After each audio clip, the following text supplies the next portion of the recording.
Joining us to discuss this morning is an expert from Aqua Planet. Is no other person than Dr. Simi Adeodo. It's good to have you here this morning. Thank you, ma'am. Thank you for having me. Good morning, sir. Good morning. Yes, we know you are a water expert, and when it comes to all of this, why are we having this?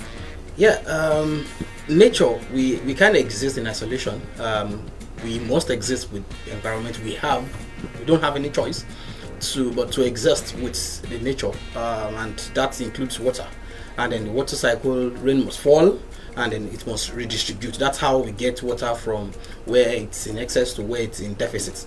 But because of our interaction with the environment, the way we've interacted, we have predisposed ourselves to excess water in some places and lack of water in some places. And then what we are seeing right now is that we have positioned ourselves such that we are receiving more than usual water in our environment. So you will continue with your line of thought. There are viewers to be part of this conversation. Simply dial the number on your television set. We've had predictions. We have been warned. I saw it like a month ago where Nigerians have been warned that this will actually happen when Cameroon was about to release the dam. Actually, is it that we did not take to the warning, or there was nothing we could do at that point in time that resulted to this?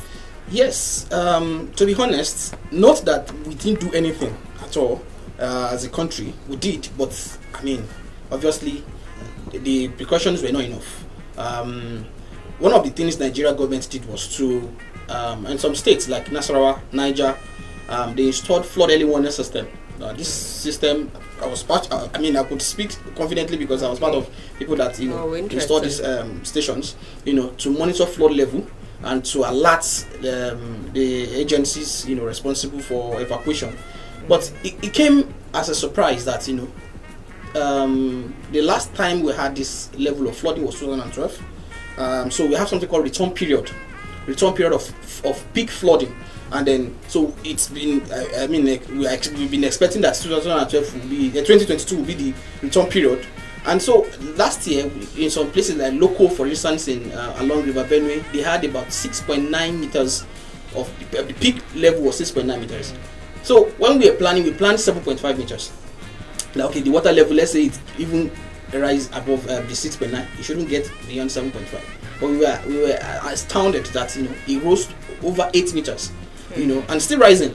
So that overwhelmed not just our system, the whole community. Places that they traditionally they were not, they were called uplands. Olam Farm is an example. Permit me to use an example, but they did their studies, and they were certain that the flood will not get to them, and then it overtook them. So we prepared, but it wasn't enough. But we could have taken more precautionary measures some years ago. This is now becoming political. That Nigeria was supposed to construct a dam when Cameroon was constructing the Lago Dam, and that dam was projected to be 2.5 times more than Lago Dam. That will have been a buffer dam that will accommodate whatever is being released from that dam. But that didn't come to limelight, and so many other things that we could have done. When last did we've not done dredging in many years on our rivers, and if you check our bed now, most of these rivers, River Benue, River Niger, they traverse several countries before getting to Nigeria, and the countries they traverse are deserts.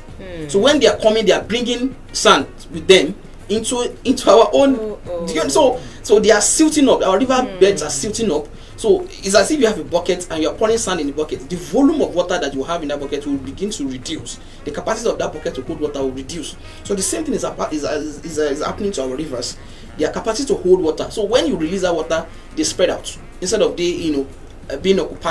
occupying the channel. So they spread out laterally, and they inundate places. Now, with what we have at the moment, it appears that the whole nation is being ravaged by flood. Yes. 31 out of 36 states from the last statistics that we had. We've never had this in the time past. Yes. Now we have 31 out of 36 states. Is there anything that the governments can do at this moment to salvage the situation? Even though we've added that in the next 90 days you should come up with a plan. But what can we do at this particular moment? To be honest, I would say a state of emergency be declared to start with. Yes, it might sound like, well, what about that? But when you are in that mess, you will understand that it should be something that serious. In countries like Holland, I think Netherlands, yes, when they have issues like this, they usually declare state of emergency, and their military and some experts come into into government to take charge. Now, back to the question you asked me. Currently now, we are experiencing what we've never experienced before. And then we can't give the traditional solution of NEMA, SEMA, just go and evacuate. Because it's beyond, so it's as beyond if their capacity. It's beyond their capacity. So it's as if the government is just, overwhelmed, and yet they're just, looking away sort of, and then come up with 90 days. What would that do to people that are